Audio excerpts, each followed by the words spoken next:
সালাতে দোয়া কবুল হয়। সালাতে দোয়া কবুলের তিন জায়গা।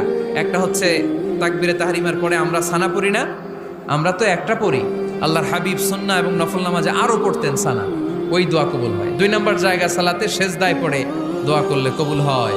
আকরাবু মা ইয়াকুনুল আবদু মির রাব্বিহি ওয়া হুয়া সাজিদ ফাকসিরু ফীহি দুআ।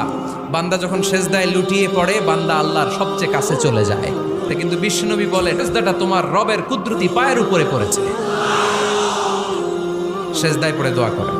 সালাম ফিরানোর আগে বিশ্বনবী দোয়া করতেন, লা ইউসাল্লিমান্না আহাদুকুম হাত্তা ইয়াতাআওয়াযা মিন আরবা'a।